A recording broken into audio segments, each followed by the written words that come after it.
Hello students, dictation 5 second बाद शुरू होगा।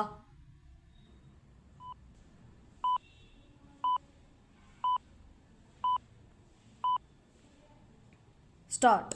गणतंत्र दिवस की पूर्व संध्या पर राष्ट्रपति द्रौपदी मुर्मू ने अनेक स्वतंत्रता सेनानियों का स्मरण करते हुए जिस तरह यह कहा कि सभी भारतवासी जीवंत गणतंत्र को शक्तिशाली बना रहे हैं, उसका सीधा संदेश यही है कि देश की प्रगति में हर किसी का योगदान होता है। विराम यह उनके संबोधन से तब स्पष्ट भी हुआ जब उन्होंने सेनाओं के साथ अर्धसैनिक बलों एवं पुलिस के जवानों से लेकर स्वास्थ्य कर्मियों, शिक्षकों, विज्ञानियों, इंजीनियरों समेत किसानों, सफाई मित्रों आदि का उल्लेख किया। विराम निश्चित रूप से किसी भी देश के विकास में उसके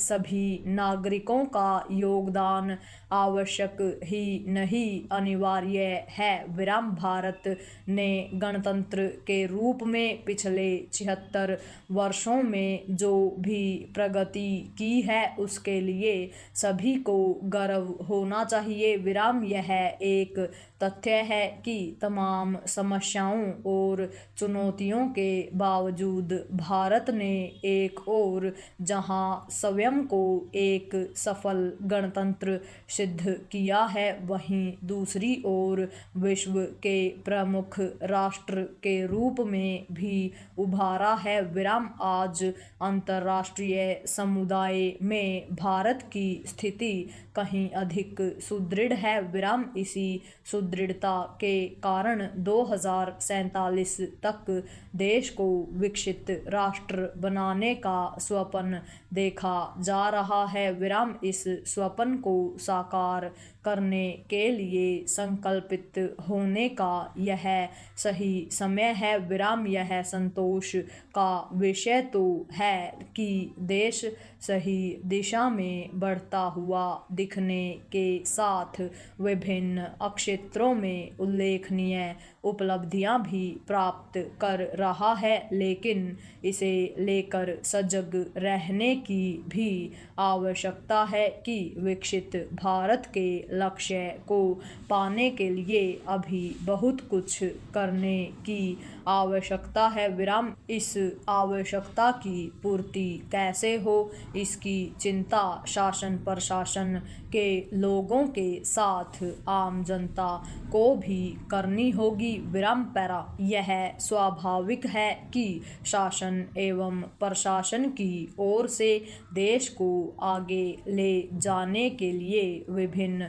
क्षेत्रों में जो कदम उठाए जा रहे हैं उनका राष्ट्रपति ने अपने संबोधन में विस्तार से उल्लेख किया, लेकिन इसके बाद भी यह नहीं कहा जा सकता कि देश एकजुट होकर उस लक्ष्य को पाने के लिए संकल्प के साथ आगे बढ़ रहा है, जिसकी चर्चा प्रधानमंत्री की ओर से बार बार की जा रही है। विराम यदि देश को वास्तव में 2047 तक विकसित राष्ट्र बनाना है तो सरकारी कामकाज के तौर तरीकों में मूलभूत परिवर्तन लाना आवश्यक है। विराम यह ठीक नहीं कि जिन समस्याओं से हमें अब तक मुक्ति पा लेनी चाहिए थी वे पीछा नहीं छोड़ रही हैं। विराम यह